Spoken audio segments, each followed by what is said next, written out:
오늘 은혜 받으실 말씀은 로마서 1장입니다. 18절로 32절까지 한 목소리로 봉독합니다. 시작. 하나님의 진노가 불의로 진리를 막는 사람들의 모든 경건하지 않음과 불의에 대하여 하늘로부터 나타나나니 이는 하나님을 알만한 것이 그들 속에 보임이라. 하나님께서 이를 그들에게 보이셨느니라.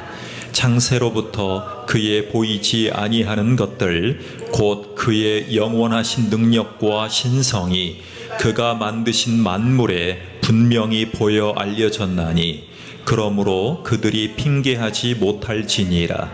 하나님을 알되 하나님을 영화롭게도 아니하며 감사하지도 아니하고 오히려 그 생각이 허망하여지며 미련한 마음이 어두워졌나니 스스로 지혜 있다 하나 어리석게 되어 썩어지지 아니하는 하나님의 영광을 썩어질 사람과 새와 짐승과 기어다니는 동물 모양의 우상으로 바꾸었느니라. 그러므로 하나님께서 그들을 마음의 정욕대로 더러움에 내버려 두사 그들의 몸을 서로 욕되게 하게 하셨으니 이는 그들이 하나님의 진리를 거짓 것으로 바꾸어 피조물을 조물주보다 더 경배하고 섬김이라. 주는 곧 영원히 찬송할 이시로다. 아멘.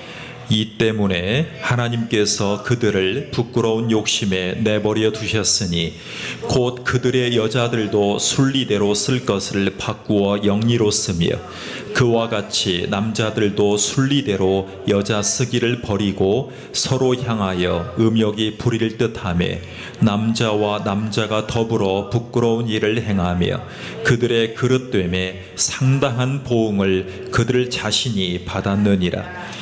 또한 그들이 마음에 하나님 두기를 싫어하며 하나님께서 그들을 그 상실한 마음대로 내버려 두사 합당하지 못한 일을 하게 하셨으니 곧 모든 불의, 추악, 탐욕, 악의가 가득한 자요 시기, 살인, 분쟁, 사기, 악독이 가득한 자요 수근수근하는 자요 비방하는 자요 하나님께서 미워하시는 자요 능욕하는 자요 교만한 자요 자랑하는 자요 악을 도모하는 자요 부모를 거역하는 자요 우매하는 자요 배약하는 자요 무정한 자요 무자비한 자라. 그들이 이 같은 일을 행하는 자는 사형에 해당한다고 하나님께서 정하심을 알고도 자기들만 행할 뿐 아니라 또한 그런 일을 행하는 자들을 옳다 하느니라. 아멘.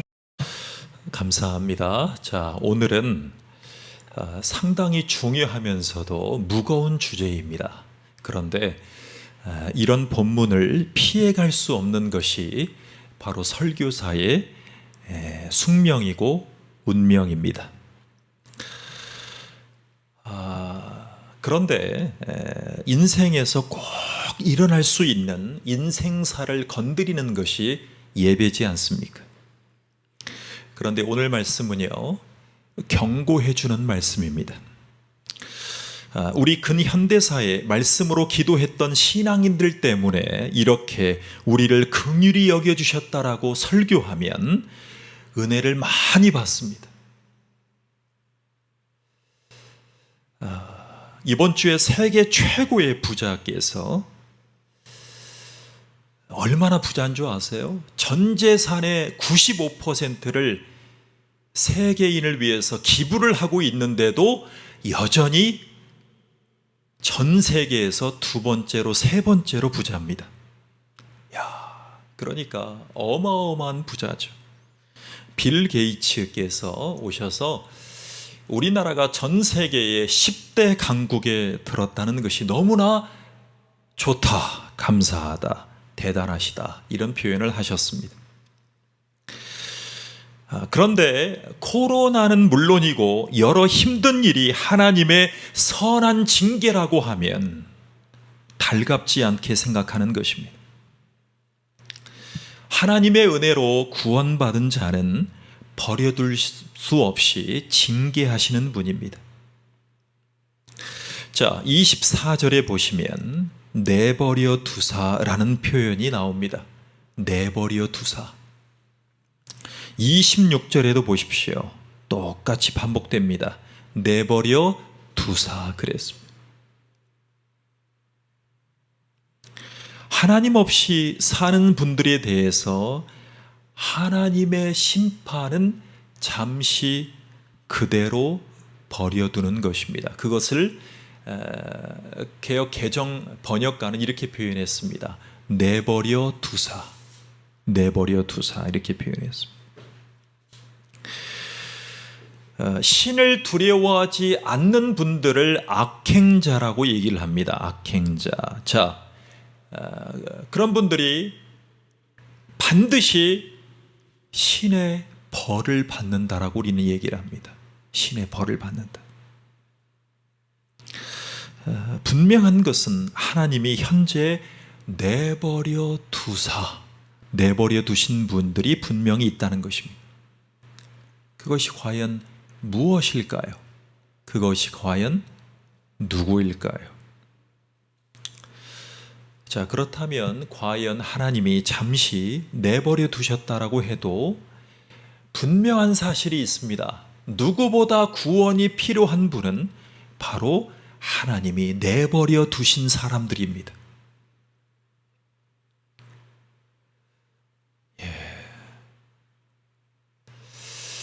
제가 유튜브에 설교를 올리고 찬양을 올리고 기도를 올리는 이유가, 두 번째 이유는 믿는 분들이 더 은혜 받고 더 잘 믿음 생활하시라고 올리는 이유가 두 번째인 것 같아요. 첫 번째는 하나님이 필요한데 하나님이 내어버려 두신 사람들, 하나님이 내버려 두신 가운데 있는 분들이 저에게 태클을 걸으라고 유튜브를 올리는 것 같아요. 보통은요, 신천지인들을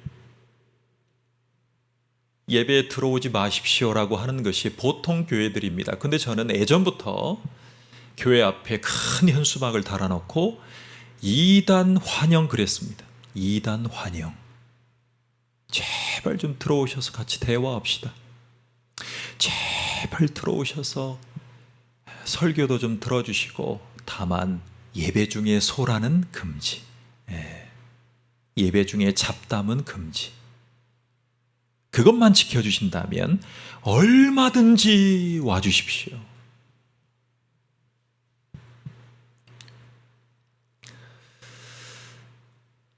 누구보다 구원이 필요한 분들을 위해서 오늘 이 말씀을 준비했습니다. 자, 먼저 하나님이 잠시 버린 것 같은 인생들이 사실은 있습니다. 사실은 있어요. 하나님이 버리신 삶은요, 불의로 진리를 막고 있는 삶을 살아가는 분들입니다. 불의로 진리를 막고 있는 삶. 자, 진리를 막고 있는 사람들을 18절에서 같이 한번 나눠보겠습니다.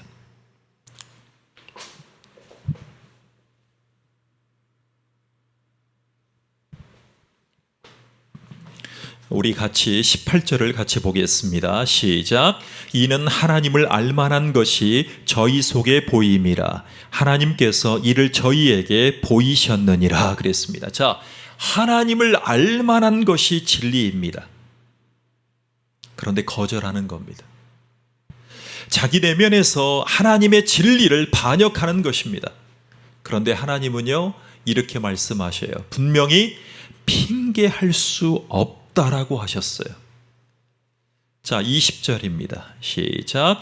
창세로부터 그의 보이지 아니하는 것들 곧 그의 영원하신 능력과 신성이 그 만드신 만물에 분명히 보여 알게 되나니 그러므로 저희가 핑계치 못할지니라. 자, 여러분, 우리는 한방에서 강심제약으로 쓰이는 여러 가지 식물과 약초들이 있습니다. 그런데 아름다운 식물과 중에 하나를 발견했습니다.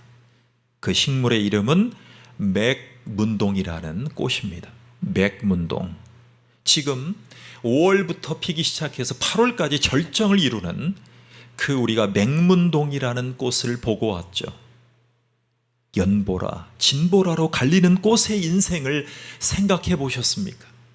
어떻게 피었다가 어떻게 그 아름다움의 자태를 많은 사람들에게 보여줄까? 바람, 채광, 땅과 물과 온도에 따라서 이 맥문동이라는 꽃이 아름답게 핍니다. 근데 하나를 보면 작고 그렇게 화려하진 않습니다. 그런데 수백, 수천, 수만 그루의 이 꽃이 한꺼번에 서식된 재배지를 가보면 사람들의 눈에 너무나 아름답게 보입니다. 자, 이것은 주 하나님이 지으신 모든 세계가 우리 마음속에도 같이 피는 이 오버랩되는 마음을 느끼기 때문에 더 아름답게 보여지는 것입니다. 진리도 우리의 마음속에 있습니다. 하나님이 주신 진리가 우리 안에 내재되어 있단 말입니다. 창조할 때부터 그랬습니다. 자, 일례로 우리의 양심도 하나님을 알만한 또 하나의 진리입니다. 그런데 하나님의 뜻을 증언해 주는 장치를 하나님이 양심이라는 것을 통해서 주셨습니다.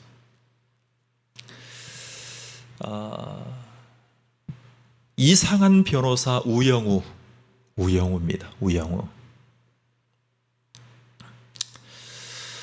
우영우에 나올 만한 덕 있는 어떤 스님이 계셨습니다. 어떤 스님이 오랜 불자의 이 수행 인생을 기념으로 수십 년간 기념으로 여행을 떠나셨습니다. 스위스의 알프스산으로 여행을 떠나셨습니다. 견학을 가신 거죠. 우리나라에서는 알프스산 같은 산이 없습니다. 사실은 실제로 가보니까 너무나 이쁘더라고요. 그런데 창조의 보고인 그랜드 캐년처럼 자신을 압도하는 굉장한 설경을 이 스님이 보신 것입니다. 이 스님께서 순간적으로 이야, 누가 만들었을까? 처음에는 작게 하다가 두 번째, 이야, 저건 정말 누가 만들었을까? 이렇게 외쳤던 것입니다. 저절로 나온 것입니다. 이 스님의 마음속에 무의식 속에서 인간을 창조하실 때인 창조신앙으로 돌아가는 마음속의 진실을 발설하고 만 것입니다.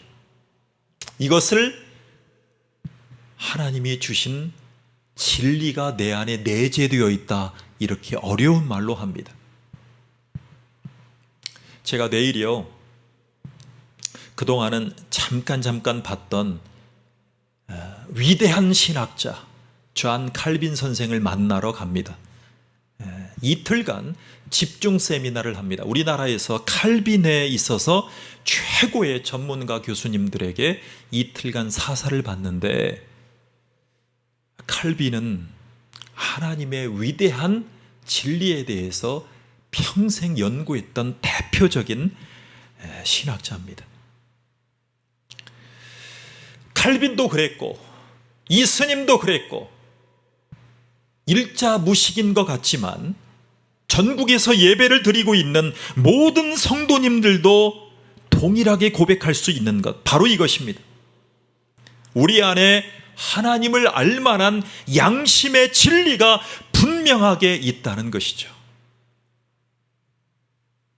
자기 안에 진리를 가지고 있는데도 진리를 맡고 있는 사람들은 버림받은 삶을 살고 있습니다.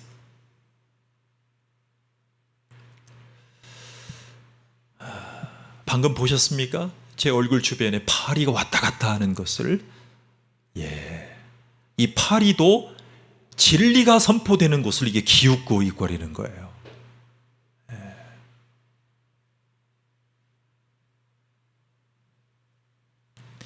하나님이 버리신 삶이 또 하나 있습니다. 우상을 숭배하는 삶으로 전락한 상태. 이것이 하나님이 버리신 삶이에요. 여러분, LA에 가면 사람들이 그러죠. 미국에서 가장 큰 도시 중에 두 번째 도시라고 말입니다. 그리고 여기에는 전 세계에 없는 좋은 것들이 많이 있다라고 말이죠. 그러면서 조심하라고 얘기를 합니다. 범죄가 일어나죠.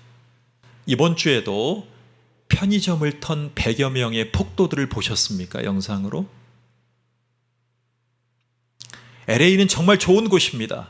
전 세계의 문화, 특히 교육, 문화, 영화, 연극, 전 세계인들을 울고 웃기는 그 생산지입니다. 그런데 LA라는 이름의 뜻이 뭔지 아십니까? 로스앤젤레스입니다. 그 뜻이 뭡니까? 미국의 상황을 그대로 보여주는 거예요. 천사를 잃어버린 도시란 뜻이에요. 로스, 잃어버리다. 엔젤스, 천사가 사라진 도시, 잃어버린 도시. 그렇게 서부 개척을 했던 대표적인 도시였던 LA 땅이 왜 천사가 사라졌을까요? 그 이름을 두고 미국인들과 전 세계인들은 참 아이러니하다라고 얘기를 합니다. 여러분은 우상이라는 것을 무엇이라고 생각합니까? 우상. 여러분, 아론 대제사장은요, 제사장은 모세 곁에서 하나님의 말씀을 받고 수행하던 대표적인 신앙인이었습니다. 그런데 여호와 하나님의 인도하시는 복을 많이 보고서도 그 누리고 있음에도 불구하고 자기의 삶의 안정장치를 만들고 싶었습니다.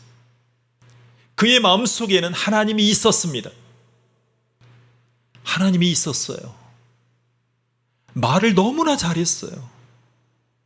하나님이 대언자로 사용했던 대표적인 사람이 바로 이 아론이라는 사람. 더군다나 제사도 잘 드렸어요. 예배자였어요. 백성들의 죄를 가지고 하나님 앞에 중보했던 가장 중요한 모세와 아론이었어요. 모세는 혼자 존재할 수가 없어요. 아론이 있었기 때문에 모세였어요. 그런데 그런 아론의 마음속에 진리에 대한 제사드리는 제사의 성공을 많이 한 사람인데도 불구하고 보이는 하나님을 만들어냅니다. 보이는 하나님. 각종 폐물을 가져오라고 명령합니다. 금송아지를 만들었습니다. 그리고 백성들의 마음을 요리한 거예요. 처음에는 왜 그걸 만드느냐고 질문하는 백성들이 많았겠죠. 약 200만 명의 인구 중에 중간 리더들이 아론 제사장에게 왜 금송아지를 만드느냐고 대항하고 견제했던 사람들이 있었겠죠. 자, 요즘에 우영우 변호사가 전 세계를 강타했습니다. 아이돌 같은 인기를 전 세계에서 받고 있습니다. 연기도 좋지만 사실 순간 고래의 지혜가 떠올라서 인생을 헤쳐나간다는 설정입니다. 야, 나에게도 그러한 해안이 필요합니다. 신이시여, 나에게도, 우리 가정에게도, 우리의 직장, 우리의 관계에서, 우리 회사에서도 그런 해안이 필요합니다. 이걸 보면서 사람들이 자기 인생에도 해안을 떠올려 주신다면 로또 맞은 것처럼 감격적인 상황이 펼쳐졌으면 하는 것입니다. 오늘 밤 자고 있는데 신이 해안을 주어서, 감동을 줘서 8, 17, 23 로또 번호에 감동을 줬다라고 해보십시오. 그리고 로또가 당첨되었다라고 생각해 보십시오. 여기서 20분 거리에 익산 외곽 지역에 어제 말입니다. 로또에 당첨자 중에 2명이 당첨이 나왔습니다. 여기 인근에서. 이것을요, 사람이 신을 찾아가는 것을 어려운 말로 세 글자로 이렇게 얘기를 합니다. 종교성을 가지고 있다라고 얘기해요. 자연 속에서 창조주 하나님의 영광을 알 수 있는데 진리를 막고 있는 사람들이 등장하는 거예요. 자, 창세기 때는 먼저, 출애굽기 때는 먼저 아론이 그랬어요. 제사장이 그랬어요. 하나님을 섬기고 있다고 생각했는데, 하나님을 어렴풋이 섬기고 있다고 생각했는데 보이는 우상을 만들었어요. 그래서요, 그 교회가 잘 되는 교회는요, 목회자 안에 우상이 있느냐 없느냐로 결판나요. 목사님 안에 무엇을 바라고 원하는지가 그 교회의 부흥의 원인이에요. 목사님 안에 성도들이 생업에서 잘 되는 것이 목적이다. 그러면 금송아지가 필요해요. 생업이 직업적으로 잘 되는 것만이 중요하다 그러면 목사님 안에 기복신앙이 있는 것입니다.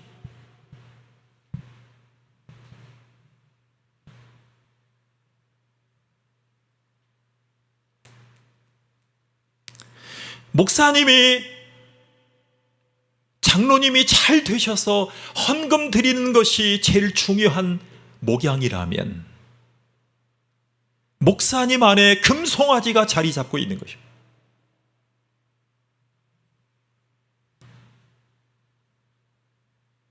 그래서 하나님의 진리를 불의로 막고 있는 자들을 하나님이 어떻게 하신다 그랬어요? 내버려 두신다 그랬어요. 내버려 두신다 그랬어요. 이것을 경건하지 않다, 불경건이라고 얘기를 합니다. 여러분, 경건은 쫙 그렇게 경건이 아니에요. 기도 시간에 양이 경건이 아닙니다. 불의로 진리를 막고 있는 것을 경계하는 것입니다. 자, 하나님이 버리신 또 하나의 삶이 있는데 우상 숭배로 전락한 삶입니다. 여러분, 종교를 말할 때 보통 이렇게 말해요. 인간은, 잘 들어보세요, 인간은 본래 자연을 숭배했다. 땅과 자연을 섬겼던 토테미즘 같은 자연을 숭배했던 인간이 조금씩 깨어서 발전하면서 신들을 섬기게 되었습니다. gods, 신들을 섬기게 되었습니다. 그 다음에 인간의 지성들이 성숙하고 발전하면서 마침내 하나의 유일신을 섬기는 고등 종교를 섬기게 되었다. 그 고등 종교의 교주 역할을 하는 힌두교, 알라신, 부처, 기독교에 말하는 하나님. 여러분, 이 말씀이 맞는 것처럼 보이지 않습니까? 그런데 성경에서 말하는 생각과는 다른 생각입니다. 잘 들어보십시오. 인간의 삶은 원래 하나님과의 영광스러운 교제에서 시작이 되었습니다. 우리가 교제를 원해서 교제한 것이 아닙니다. 우리가 열심히 공로를 통해서 기도해서 얻어진 하나님이 아니란 말입니다.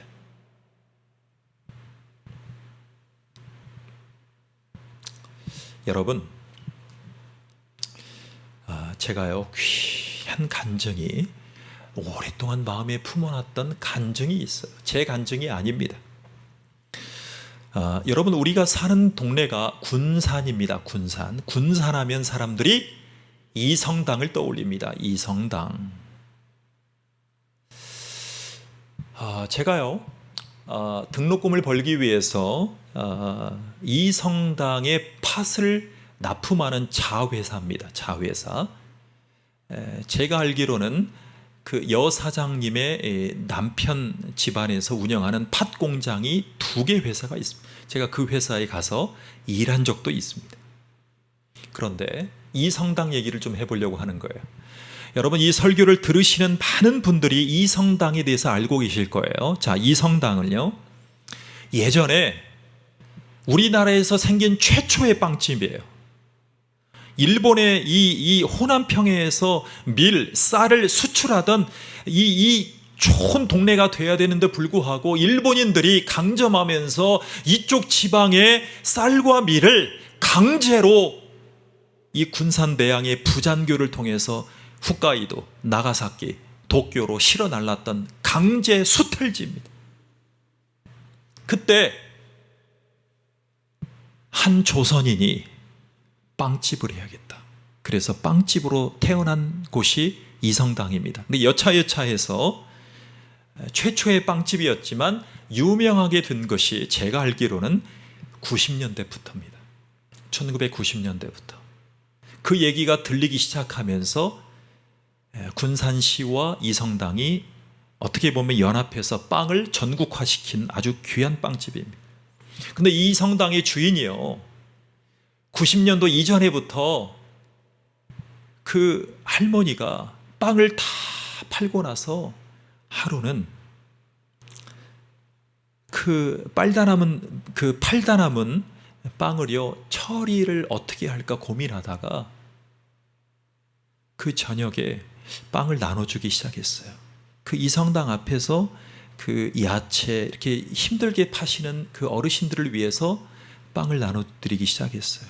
그리고 어느 날인가 이분의 마음속에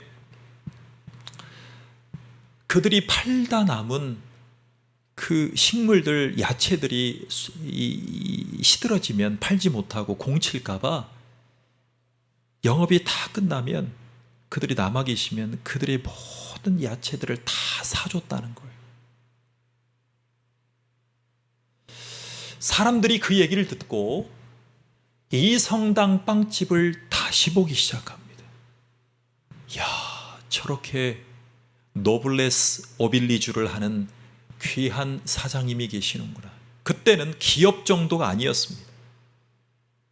그 이후로 그 집이 흥왕하게 되었다는 소문을 사람들이 이렇게 얘기를 하는 것입니다. 구전으로 소문을 대는 거예요. 봐라, 저 사장님이 저렇게 어려운 분들을 위해서 빵을 나눠드리는 정도가 아니라 통째로 사드린다. 얼마나 이 지역을 위해서, 어려운 분들을 위해서 선행을 하느냐. 그러면서 사람들이 더 갔다는 거예요, 이 성당에. 그리고 사람들이 마음속에, 생각 속에 이 마음이 들어오기 시작했어요. 봐라, 사람들에게 착한 일을 하고 선행을 하면 인생도 복되고 좋은 곳에 가지 않겠느냐. 이 선행으로 종교성의 마음을 그들이 갖기 시작합니다. 하나님은 그렇게 말씀하지 않으십니다. 자, 하나님과의 영광스러운 교제에서 시작된 사람들이 물질을 위해서, 자기의 높아짐을 위해서 타락하면서 다신론에 빠졌습니다. 그리고 허우적댔다라고 얘기를 해요. 그리고 더 저급한 것을 섬기는 자의로 전락했다라고 얘기해요. 이 불의를, 이 불경건을 해결하지 않으면 좋은 곳에 갈 수 없어요. 선행으로 천국에 갈 수 없어요. 자, 23절을 읽어보십시오. 시작. 썩어지지 아니하는 하나님의 영광을 썩어질 사람과 금수와 버러지 형상의 우상으로 바꾸었느니라. 자, 이 말씀은 영광스러운 하나님을 섬기다가 하나님의 자리에 사람을 앉혀놓습니다. 사람의 착한 일, 선행을 바라보게 하는 것입니다. 그리고 그 선행의 사람을 흠모하게 됩니다. 그리고 그 사람을 따라갑니다. 사람을 섬기다가 어디까지 나아간다고요? 금수를 섬기게 됩니다.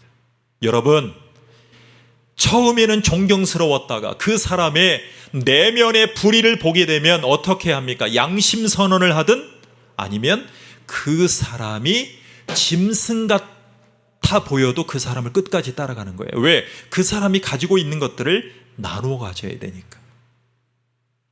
그래서 금수를 섬기게 돼요. 짐승 같은 사람을 섬기게 된단 말이에요.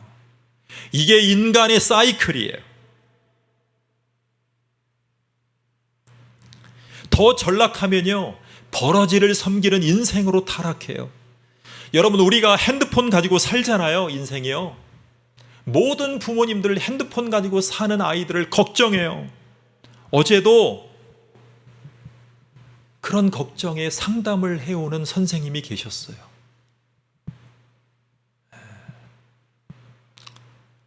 쉽지 않습니다. 유민이가 컴퓨터 과학의 세계적인 명문 대학교를 들어간 첫 학기에 뭘 배우는 줄 아세요? 에식스를 배워요. 윤리학을 배워요. 지금요, 윤리가 중요한 시대예요. AI가 발전하면 발전할수록 더 위험한 세상에 살아가요. 금수를 섬기는 세상에 살아가요. 얼마나 우리의 민족 가운데 이 무당의 이 금수의 이 영들이 우리 가운데 들어왔는지 한번 잘 들어보십시오. 제가 오늘 본 기사를 소개합니다. 우리 대한민국이 수복하고 국가의 형태를 만들어갈 즈음에 초대 대통령으로 쓰임받았던 이승만을 기억하십니까? 이승만. 그 아버지 이경선의 얘기를 하려고 합니다. 그 아버지 이경선은 아브라함의 아버지 데라처럼 우상을 섬겼던 사람입니다. 잘 들어보십시오. 그 아버지 이경선은 아들이 출세하려면 어떻게 해야 되는지 열심히 물어보고 다녔습니다. 하루는 무당에게 가서 아들 이삭의 혼사를 엘리에셀 종에게 물어보러 한번 가봐라 라고 했던 그 아브라함의 마음처럼 무당에게 가서 혼사를 위한 점을 봐달라고 요청을 합니다. 정식으로 요청을 합니다. 맹인에게 장가를 보내야 출세할 수 있다는 말을 듣습니다. 청천벽력 같은 얘기를 듣습니다. 당신의 며느리는 맹인이 들어와야 당신 아들 이승만이가 출세합니다라고 직격해 준 겁니다.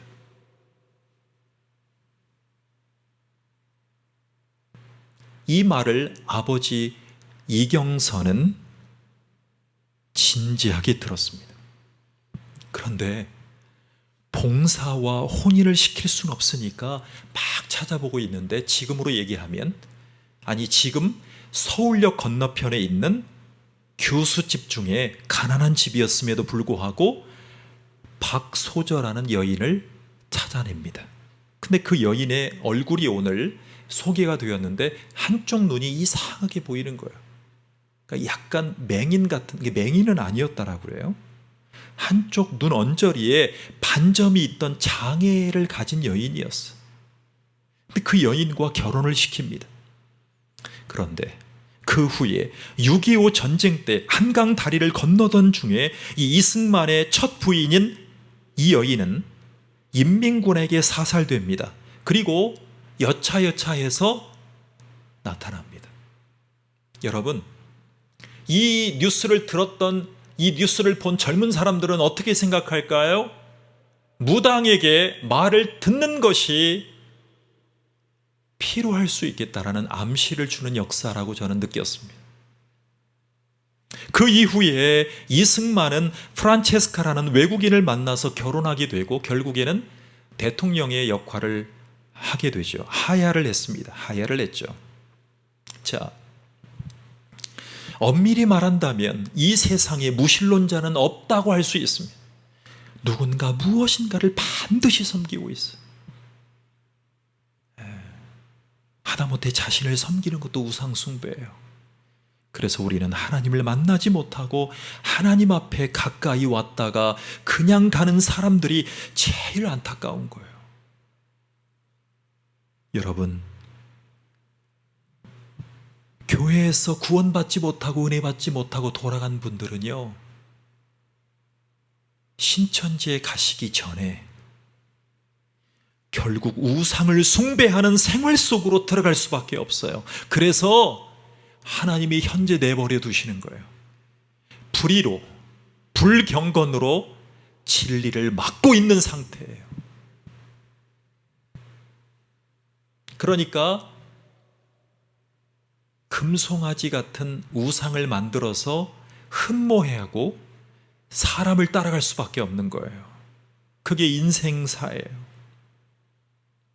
여러분, 하나님께 내어버림을 받은 삶은 정욕의 노예로 살아갈 수밖에 없어요. 24절에서 27절까지 눈으로 한번 보십시오. 24절에서 27절에 보십시오. 자, 여러분, 도스토옙스키라는 유명한 사람이 있잖아요. 작가님인데 이런 유명한 명언을 남깁니다. 한번 들어보시겠습니까? 만약 신이 참으로 존재하지 않는다고 사람들이 확신만 한다면 사람들은 못할 일이 없다라고 합니다. 여러분, 하나님이 없다면, 신이 없다면 사람들에게 뭐 또한 없을까요? 법 또한 없습니다. 율법을 시작으로 전 세계에 퍼져져 있는 이 헌법, 법이 있을 수가 없습니다. 왜요? 가진 사람들의 논리로 세상이 진행되기 때문에 그렇습니다. 사람들이 신이 없다라고 확신하게 되면 못할 일이 없다는 거예요. 많은 분들이 이런 욕심을 가지고 있어요. 만약 사람들이 자기가 신이라고 느낀다면 못할 일이 없을 것이다. 그래서 우리는 위정자들을 위해서 기도해야 돼요. 내가 리더라고 생각하면 기도를 받아야 돼요. 대통령, 법무부 장관, 검사, 경찰, 공무원, 시장, 도지사, 권력을 가진 분들은요, 기도해달라고 얘기를 해야 돼요. 기도해달라고 요청하지 않으면 불의로 진리를 막는 사람들이 될 가능성이 제일선상에 있기 때문에 그렇습니다. 바울이 이 로마서 편지를 기록할 때 로마의 황제는 신으로 추앙받던 때였습니다. 로마의 황제를 막 추앙했습니다. 그런데 로마의 황제들이 금수만도 못한 삶을 살고 있었어요. 동성연애, 온갖 죄악. 그 황궁에서 로마의 황제를 통해서 그 추앙했는데 금수만도 못한 그 황제가 짐승과도 같아졌는데도 불구하고 사람들이 따라가요. 왜요? 황제가 가진 것을 조금이라도 나누어 보려고.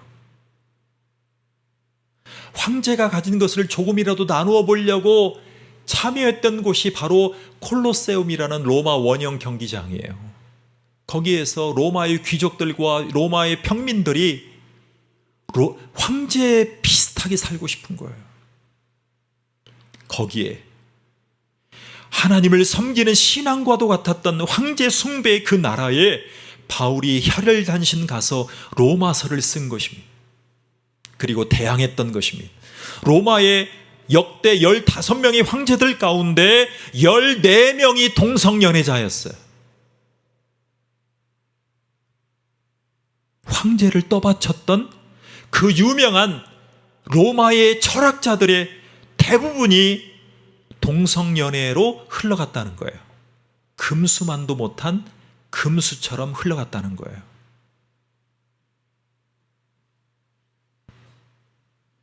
(27절에) 보십시오.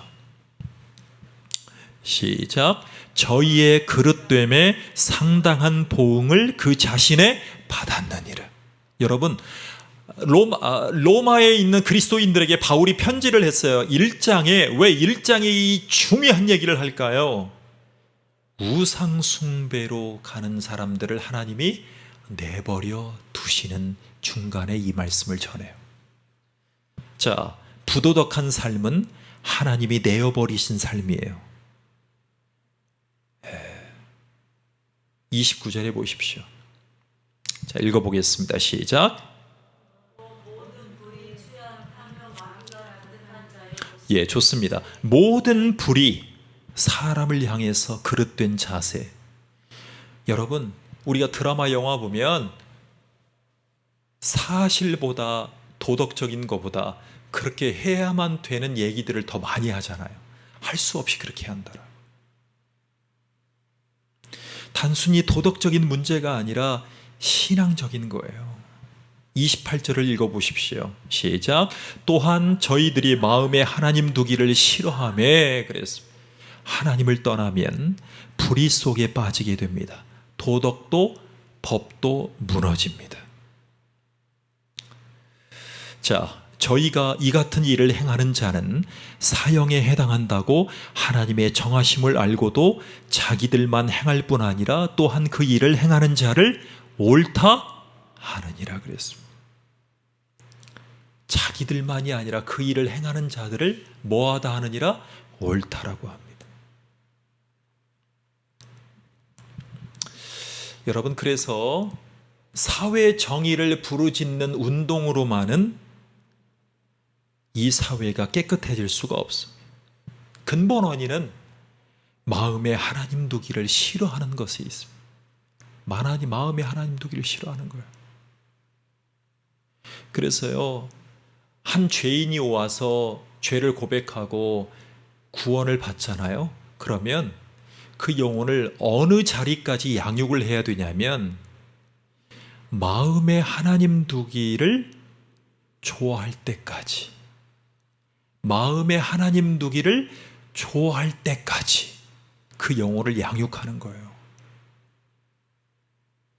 그 영혼이 마음에 하나님이 있으면 우상을 두기를 싫어합니다. 우상을 두는 것을 원하지 않습니다. 우상이 마음에 있는 가족들을 보고 울습니다. 울어요. 여러분, 자녀를 위해서, 자녀가 잘 되기를 위해서 기도하죠. 자녀가 잘 되지 않기를 원하지 않는 부모가 어디 있어요? 근데요, 저에게뿐만이 아니라 상담하는 분들의 질문 속에 답이 있어요. 이렇게 질문합니다. 잘 들어보세요. 목사님, 우리 애들은 왜 이렇게 말을 안 들어요? 그렇게 얘기하잖아요. 그죠? 또 어제 상담한 분은 이렇게 얘기하시더라고요. 학교에서는요, 잘해요. 근데 집에만 들어오면 맨 핸드폰하고 말을 안 들어요. 근데 카이스트 간대요, 목사님. 카이스트 간대요. 예. 제가 그 얘기를 잠깐 들으니까 저도 그랬어요. 저도. 자, 다시 힌트를 드릴게요. 목사님, 애가 왜 이렇게 말을 안 듣는지 모르겠어요. 그게 답이에요. 지금 부모님은 자녀가 잘 되기를 바라고 있지만 뭘 하고 있어요? 짜증을 내고 있고 비난하고 있어요. 즉, 불의로 하나님의 말씀을 가로막고 있어요. 답은 한 가지입니다. 어머니, 저도 마찬가지에게 자녀를 위해서 더 울으십시오. 말씀으로 더 울으십시오. 여러분, 짜증낸다고 저도 짜증 많이 듣고 잔소리 많이 듣고 살아온 아들이잖아요. 그죠? 그 잔소리로 현재 제가 된 것 같지 않아요. 잔소리로 된 게 아니에요.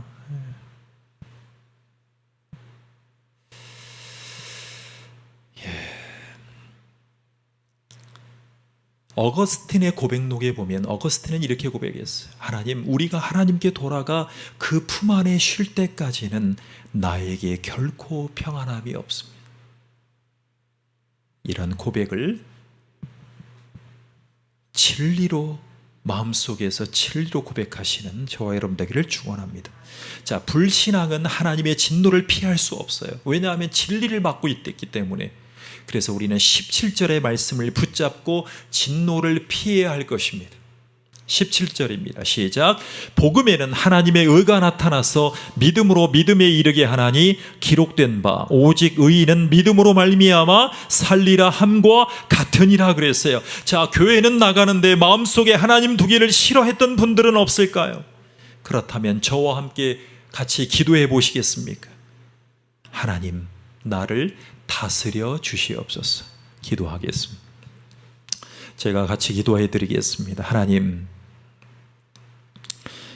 내가 하나님을 붙잡으려고 하는 것이 아니라 하나님의 말씀이 나를 강권하여 나를 휘감아 주시옵소서. 내 안에 당신의 말씀으로 당신을 경외하는 믿음의 사람으로 자리하기를 원하옵나이다. 불의로 진리를 막는 사람들의 우를 범하지 않도록 축복해 주시옵소서. 하나님이 잠시 내어버려 두신다 할지라도 실망하지 않고 내 안의 우상이 무엇인가, 하나님을 만나려면 하나님의 예비된 예배에 하나님의 말씀이 들려지는, 하나님의 의로움이 들려지는 귀한 말씀을 듣는 자리로 인도함 받게 역사해 주시옵소서. 불의한 마음, 불경건한 세상의 사조가 들릴 때마다 단호하게 거부하고 주님 앞에 나오는 저와 여러분 되기를 간절히 축복으로 기도하옵나이다. 아멘. 다시 한번 제가 기도해 드리겠습니다. 하나님이 내어버려 두시는 이 세상 삶 가운데 주님이 팔을 내밀어 주님이 말씀으로 권면해 주셔서 하나님의 사람들을 불러 모아 주실 때 교회들이 차고 넘치고 하나님의 말씀을 듣는 겸손한 영혼들이 주님 앞에 나오게 도와주시옵소서. 제사를 드렸던 목회자의 역할을 담당했던 아론이 가장 먼저 죄를 범했던 그 사례를 놓고 내 안에 우상을 찾고 우상을 대적하고 하나님의 말씀으로 개간할 수 있는 하나님의 영혼들로 축복해 주시옵소서. 예수님의 이름으로 기도하옵나이다. 아멘.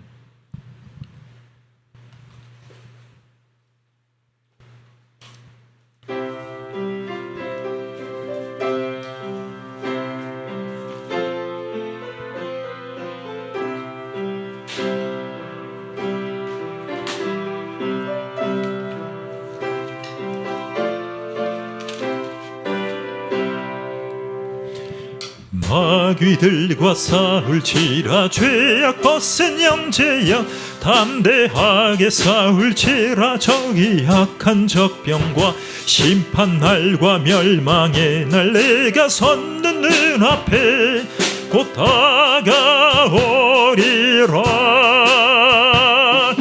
영광 영광 할렐루야, 영광 영광 할렐루야, 영광 영광 할렐루야.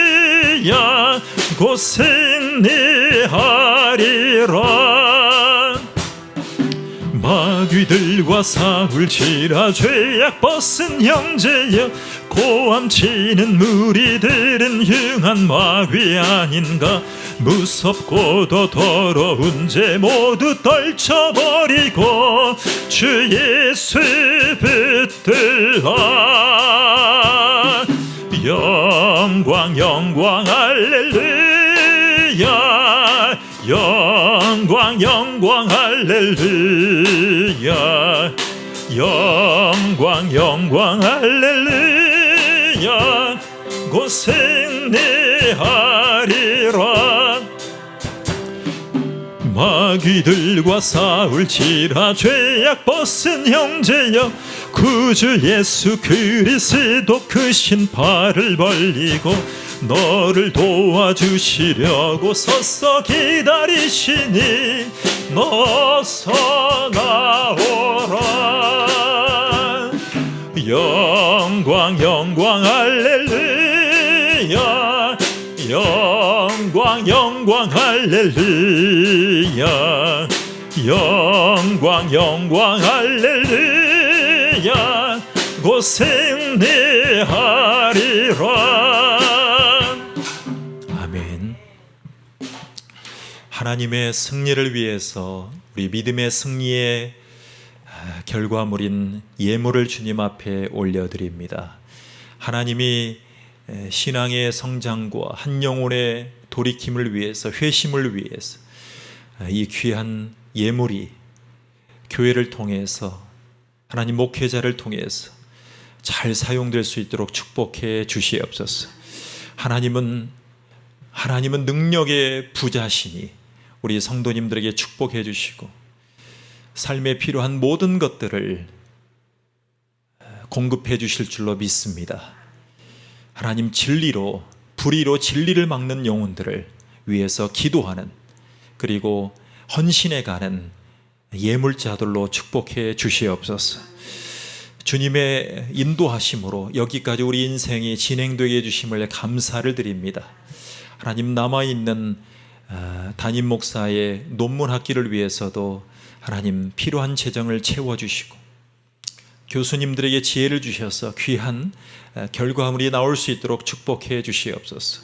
다닐 때마다, 그리고 진행할 때마다 하나님의 귀한 은혜가 우리 교회와 가정에 축복이 임하기를 간절히 원하옵나이다. 예수님의 이름으로 기도하옵나이다. 아멘.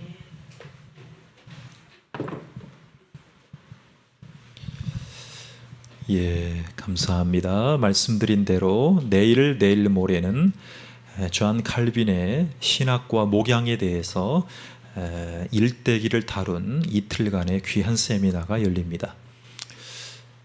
구로에서 열리는데 위에서 기도해 주시기를 바랍니다. 온라인으로 헌금이 가능하고요. 목적 헌금으로 논문비에 대해서 등록금으로 헌금해 주시면, 동참해 주시면 귀하게 사용될 예정입니다. 위에서 기도해 주시기를 바랍니다. 성경 통독 전문 TV는 현재 4,900여 영혼들이 성경을 듣고 되새김질하고 계십니다. 성경적 강해 설교 채널에 현재 700명 가까운 영혼들이 들어와 계십니다. 많은 영혼들이 들어와셔서 하나님의 생명의 꼴을 먹을 수 있도록, 그리고 힘을 날 수 있도록 위해서 기도해 주시기 바랍니다. 다음 주 토요일 날 1시에 바이블 올림피아드 성경 대회가 개최됩니다. 수원중앙침례교회의 대안학교인 예담학교에서 진행되고, 주관은 총회에서 하지만 모든 상금과 진행은 수원중앙침례교회에서 헌금합니다. 매년 개최가 되고 1등에게는 약 3,600만 원의 장학금과 상금을 수여합니다. 2등은 70만 원입니다. 1등은 3,600만 원을 헌금으로 지원해 준다고 합니다. 위에서 기도해 주시기 바랍니다. 자, 하나님이 우리에게 큰 은혜를 주실 줄로 믿습니다. 같이 우리 일어나셔서 주기도문 찬양드립니다.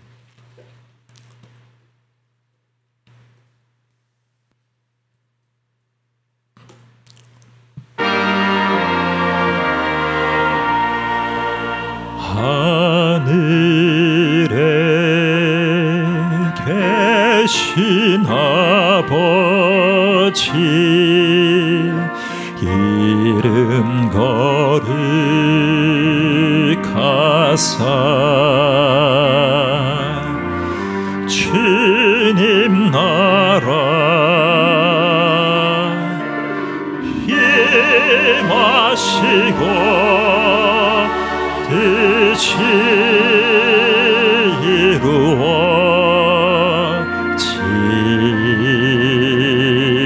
이루어지다.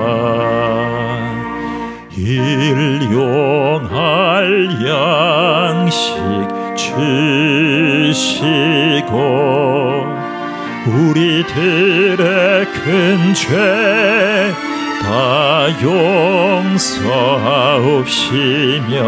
또 시험에 들게 마시고 악에서 구원하소서. 대개 주의 나라 주의 권세 주의 영광 영원히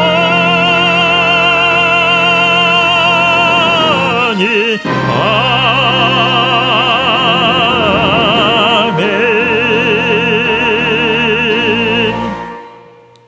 지금은 우리를 구원하러 오신, 진리로 불의를 막아주신 예수 그리스도의 은혜와 우리를 너무나 사랑하셔서 우상을 섬기고 우상을 만드는 자리에 있지 않게 해주시고 하나님의 내어버려 두심을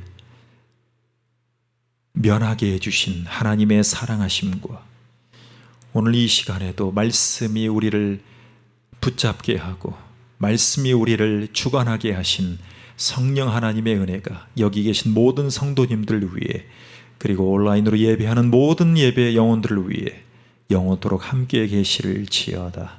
아멘.